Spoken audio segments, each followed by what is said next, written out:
Good morning. कल का जो अपना वीडियो था उस वीडियो में द्वितीय व्यवसाय चल रहा था, जिसमें आपको उद्योगों की स्थापना के कारक, औद्योगिक अवस्थिति कारक, इसके अलावा विनिर्माण उद्योग वर्गीकरण, जिसमें कल के वीडियो में आपने देखा होगा विनिर्माण उद्योग आपको 4 प्रकार का बताया गया था। ये सारी बातें अपने कल तक हो चुकी थी। आज अपन देखते हैं आपके सिलेबस में लो इस्पात उद्योग दे रखा है एक तो, और एक सामान्य परिचय दे रखा है कॉटन इंडस्ट्री का, सूती वस्त्र उद्योग का। आते हैं बिंदु पर लो इस्पात उद्योग के बारे में, ध्यान दीजिएगा। देखिए, लो इस्पात उद्योग है क्या? वर्तमान का एक आधारभूत उद्योग है। आधारभूत उद्योग क्या होता है? वह उद्योग जिसके अभाव में अन्य उद्योगों का विकास संभव न हो, उस उद्योग को आधारभूत उद्योग कहते हैं। भाई, आज एक भी उद्योग ऐसा है क्या जो यंत्रीकरण के माध्यम से संचालित न होता हो, मशीनों की सहायता से जो नहीं चलता है? और मशीनों का निर्माण जिस उद्योग में संभव है वो कौन सा उद्योग है? लो इस्पात उद्योग। इसलिए इसे कहा जाता है आधारभूत उद्योग। एक इस उद्योग का दूसरा नाम भारी उद्योग भी है।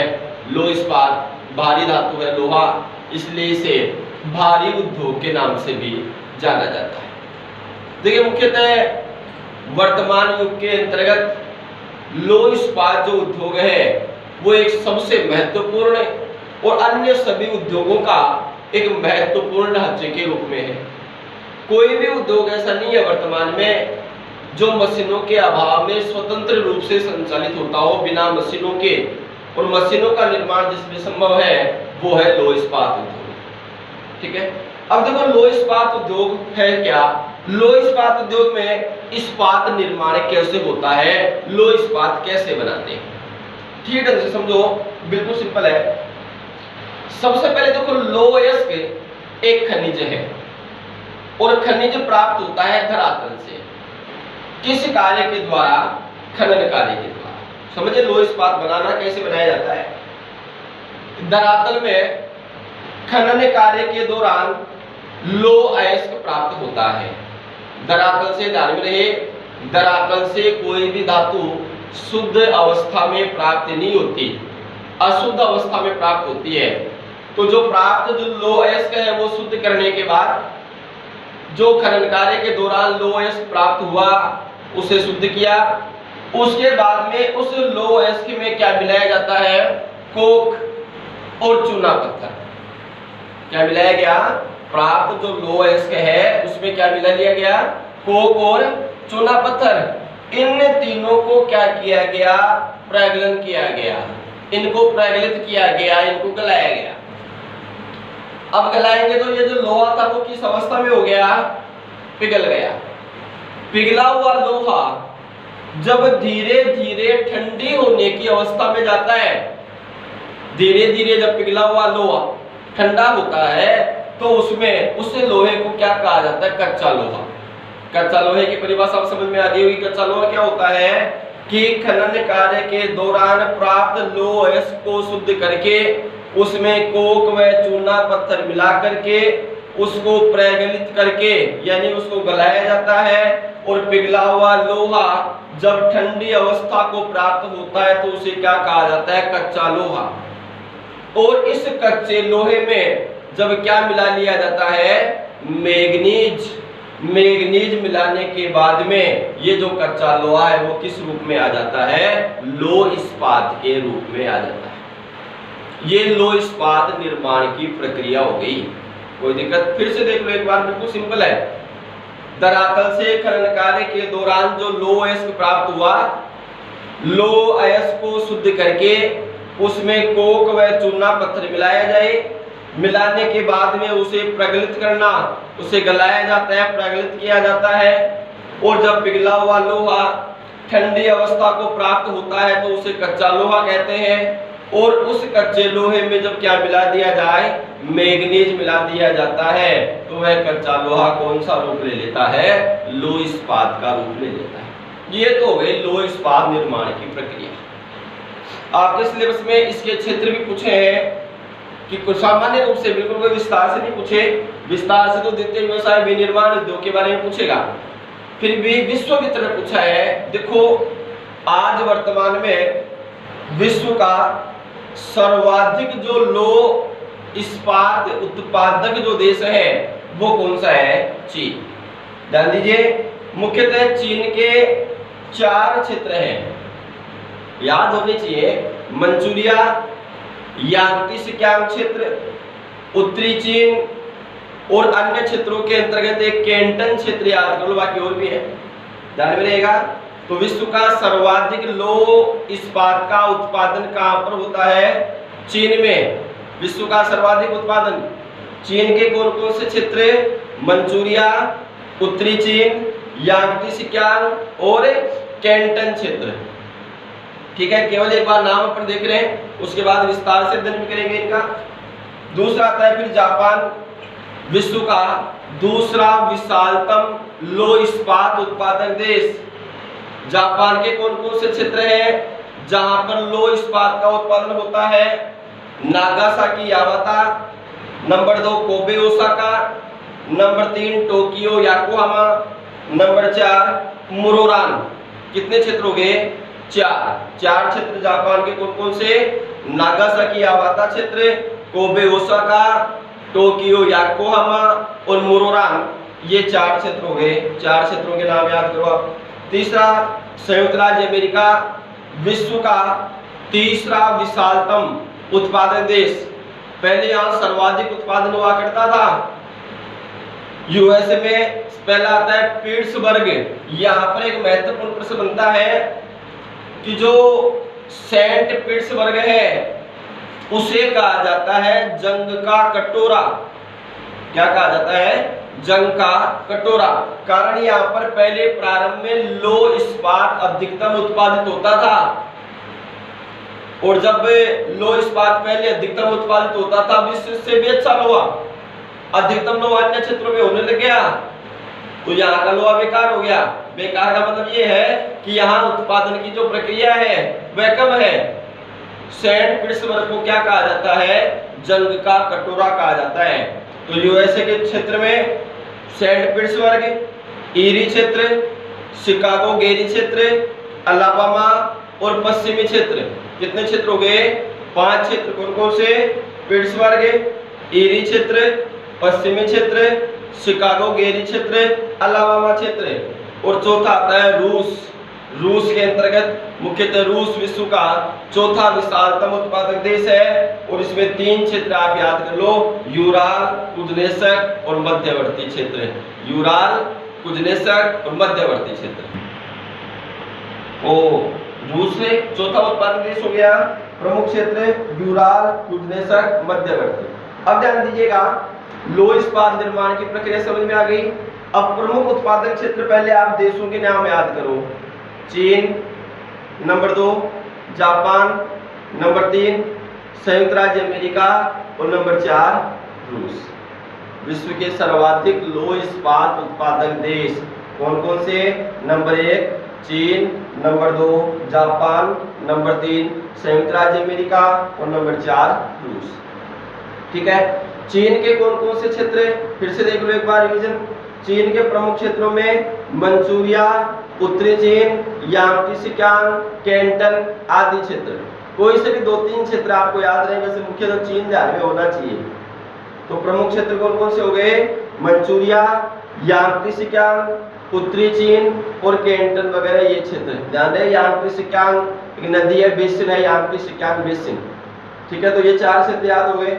जापान दूसरा विशालतम उत्पादक देश है। जापान में कौन कौन से याद करोगे, Nagasaki Yawata, Kobe Osaka, Tokyo Yokohama और मुरोरान। 4 क्षेत्र कौन कौन से हो गए, Nagasaki Yawata, Kobe Osaka, Tokyo Yokohama और मुरोरान। तीसरा आता है संयुक्त राज्य अमेरिका, तीसरा विशाल उत्पादक देश, इसके बारे में मैंने बताया सेंट पीटर्सबर्ग, जिसे क्या कहा जाता है, जंग का कटोरा। तो प्रमुख क्षेत्र में पीटर्सबर्ग, ईरी पश्चिमी क्षेत्र, शिकागो गेरी क्षेत्र, अलाबामा। और नंबर 4 है रूस। रूस चौथे उत्पादक देश है विश्व का, यूराल, कुज्नेस्क और मध्यवर्ती। ये क्षेत्रों के नाम आप याद कर लें, कोई दिक्कत, ठीक है। मानचित्र कार्य पेपर इनका देखेंगे समूचे, जो भी मानव भूगोल का अलग देखेंगे, भारत भूगोल का अलग देखेंगे। पर आगे आता है इसी में अंतिम बिंदु लेसन का सूती वस्त्र उद्योग के बारे में। ध्यान दीजिए, सूती वस्त्र उद्योग क्या है। देखिए, सूती वस्त्र उद्योग का जो निर्माण है वो हथकरघा उद्योग। हथकरघा उद्योग का मतलब आपको ध्यान में होगा, प्रारंभ काल के अंतर्गत हाथ से वो चरखे वगैरह के माध्यम से जो सूत काटने वगैरह, सूत निर्माण का जो कार्य हुआ करता था। तो सूती वस्त्र उद्योग मुख्यतः हथकरघा व कारखानों के माध्यम से किया जाता है। मुख्यतः यदि मान लीजिएगा वर्तमान में भी हथकरघा उद्योग के माध्यम से यदि सूती वस्त्र निर्माण का कार्य किया जाए तो अधिक श्रम, कम पूंजी की आवश्यकता होती है, ये बात सही है, लेकिन मांग की पूर्ति संभव नहीं है। कारखानों के माध्यम से वस्त्र बनाने के लिए अधिक पूंजी की आवश्यकता होती है, लेकिन सबसे महत्वपूर्ण बात यह है कि कारखानों के माध्यम से बनाए गए निर्मित जो वस्त्र हैं वो कैसे होते हैं, गुणवत्ता युक्त होते हैं। इसलिए वर्तमान में कारखाना उद्योग सर्वाधिक है। मुख्यतः सूती वस्त्र उद्योग के उत्तम विकास के लिए उत्तम किस्म की कपास का होना अति आवश्यक है। मुख्यतः आज विश्व में देखें तो देखो, भारत, चीन, संयुक्त राज्य अमेरिका, पाकिस्तान, जापान, ये विश्व के महत्वपूर्ण कपास उत्पादक देश हैं। कपास की आवश्यक दशा कृषि में अपन देखेंगे आगे। तो मुख्यतः भारत, चीन, संयुक्त राज्य अमेरिका, पाकिस्तान, जापान, ये महत्वपूर्ण कपास उत्पादक क्षेत्र है जहां पर सर्वाधिक रूप से उत्पादन होता है। लेकिन आज वर्तमान में सूती वस्त्र उद्योग के प्रति एक नकारात्मक प्रवृत्ति है। नकारात्मक प्रवृत्ति का मतलब है लोगों का रुझान सूती वस्त्र की तरफ कम है, जिसका प्रधान कारण क्या है, जो कृत्रिम जो रेशा है, ये कृत्रिम रेशे से प्रतिस्पर्धा करनी पड़ रही है किसको, सूती वस्त्र उद्योग। इसलिए वर्तमान के अंतर्गत सूती वस्त्र उद्योग के प्रति नकारात्मक प्रवृत्ति है। आज अपना भारत की अपन बात करें, ध्यान में होगा आपको, भारत की सूती वस्त्र की राजधानी किसे कहा जाता है, मुंबई को, और भारत का मैनचेस्टर, अहमदाबाद। भारत का जो महाराष्ट्र है, महाराष्ट्र सूती वस्त्र उत्पादन के अंतर्गत प्रमुख उत्पादक राज्य है। ऐसे चीन है तो चीन के अंतर्गत संघाई महत्वपूर्ण उत्पादक जगह है चीन की, जहां पर सर्वाधिक रूप से सूती वस्त्र का उत्पादन किया जाता है। तो मुख्यतः ये सूती वस्त्र के बारे में सामान्य परिचय, कोई दिक्कत। अब आप नोट्स में अलग से 2-4 महत्वपूर्ण बिंदु है वो लिख लीजिएगा। नंबर 1, विश्व का सर्वाधिक ऊनी वस्त्र उद्योग यूरोप में केंद्रित है। ये नोट्स बना करके आप इनका जो होमवर्क है, आप इनका जो होमवर्क करोगे, ठीक है। तो अब देखो, मुख्यतः होमवर्क के रूप में क्या करना है आपको, नौवें लेसन में लौह इस्पात उद्योग लिखोगे। लौह इस्पात निर्माण की जो प्रक्रिया मैंने आपको बताई है वो प्रक्रिया लिखोगे। बुक की सहायता ले सकते हो किसमें, विश्व वितरण में, ये तो आप मैंने बताया वैसे। फिर विश्व वितरण में चीन, ठीक है, प्रथम उत्पादक। ये जो भी क्षेत्र आप बुक की सहायता से देखोगे तो 5-4 क्षेत्र आपको और मिल जाएंगे इसमें। तो ये पूरा विश्व वितरण आप प्रत्येक चारों देशों का आप लिखोगे नोट्स में। फिर सूती वस्त्र उद्योग जो मैंने बताया है वैसा का वैसा कंप्लीट आप लिखोगे, ध्यान में रहिएगा। ये कंप्लीट होमवर्क करने के बाद में लास्ट में नोट लगा करके लिखो आप। नंबर 1, विश्व का सर्वाधिक जो ऊनी वस्त्र है वह यूरोप में केंद्रित है। जो महत्वपूर्ण बात बता रहा हूं वो ध्यान दीजिएगा। नंबर 1, विश्व का सर्वाधिक ऊनी वस्त्र उद्योग कहां पर केंद्रित है, यूरोप में। नंबर 2, इंग्लैंड में विश्व के ऊनी वस्त्र उद्योग का जो विकास, सर्वाधिक विकास 17वीं शताब्दी में कहां पर हुआ, इंग्लैंड में। पहला बिंदु बताया आपको, विश्व का सर्वाधिक ऊनी वस्त्र उद्योग कहां पर केंद्रित है? यूरोप। दूसरा बिंदु बताया आपको, ऊनी वस्त्र उद्योग का सर्वाधिक विकास कब हुआ? 17वीं शताब्दी में। कहां पर हुआ? इंग्लैंड में। और नंबर 3, रेशमी जो वस्त्र उद्योग है, उस रेशमी वस्त्र उद्योग का विकास सर्वप्रथम कहां? चीन में कुटीर उद्योग के रूप में हुआ। कहां पर हुआ? कुटीर उद्योग के रूप में। कहां? चीन के अंतर्गत। ठीक है, ये 3 बिंदु। चौथा बिंदु, प्राकृतिक जो रेशम है, प्राकृतिक रेशम का जो निर्माण है वो किससे होता है? बायोकिज्मून नामक कीड़े की लार से। किससे होता है? एक कीड़ा है जिसका नाम क्या है? बायोकिज्मून। इसका जो प्राकृतिक रेशम है, उस प्राकृतिक रेशम का निर्माण बायोकिज्मून नामक कीड़े की लार से जो पदार्थ होता है, या लार से निकला हुआ जो पदार्थ होता है, उससे होता है। ठीक है, ये चारों बिंदु आपको ध्यान में रखोगे आप। ऊनी वस्त्र उद्योग का, दूसरा विकास इंग्लैंड में, ठीक है, तीसरा आपको जो बताया गया चीन रेशम उद्योग के बारे में, और चौथा प्राकृतिक जो रेशम का निर्माण है वो किससे होता है? बायोकिज्मून नामक कीड़े की लार से जो निकला हुआ पदार्थ होता है वो। ठीक है, अब विश्व में सर्वाधिक रेशम उत्पादन कहां पर होता है? नंबर 1 जापान, नंबर 2 चीन, और नंबर 3 मुख्यतः रूस, और नंबर 4 भारत। भारत का रेशम उद्योग में कौन सा नंबर है विश्व में? चौथा। पहला जापान, दूसरा चीन, तीसरा रूस, और चौथा भारत। 5 बिंदु हो गए। छठवां, पटसन उद्योग होता है, यानी जूट से निर्मित उद्योग। ठीक है, पटसन उद्योग क्या होता है? जूट से निर्मित उद्योग, ये बोरी वगैरह जो भी होती है ये।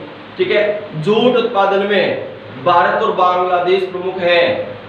ये दोनों देश विश्व के प्रमुख निर्यातक देश हैं। विश्व के प्रमुख निर्यातक देश हैं।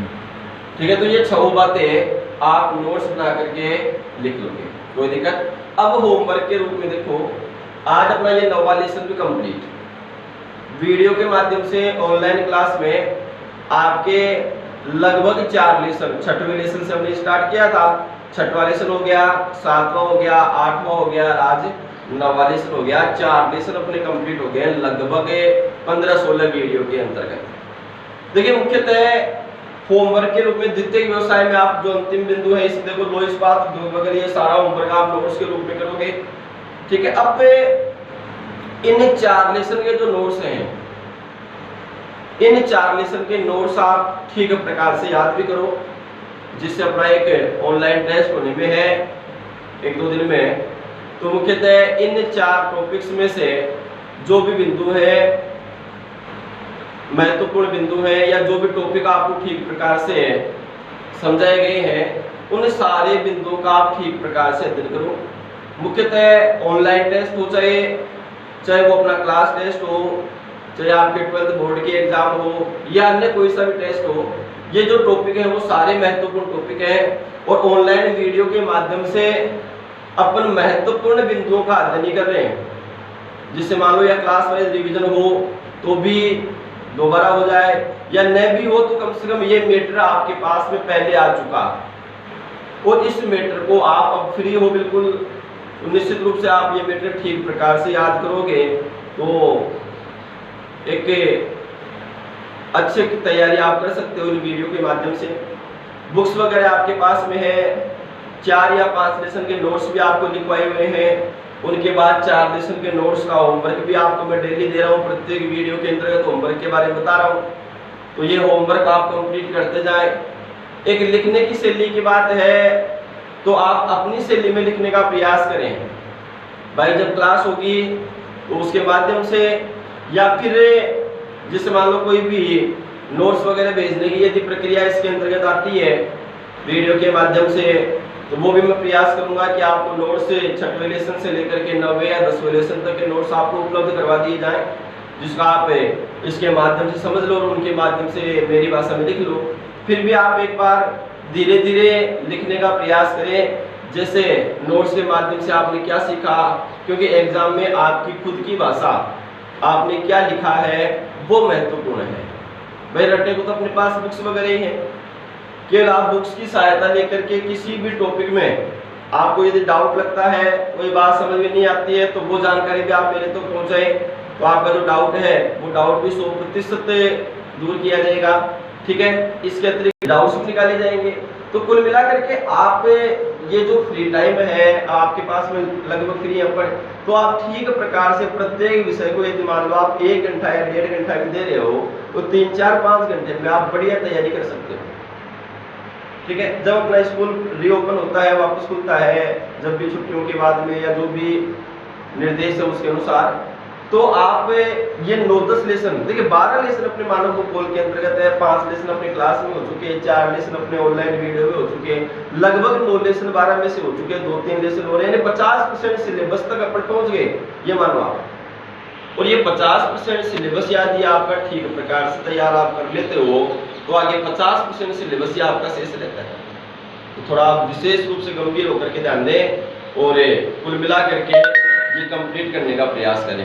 ठीक है, धन्यवाद। शेष कल देखेंगे अपन 10वें लेसन में।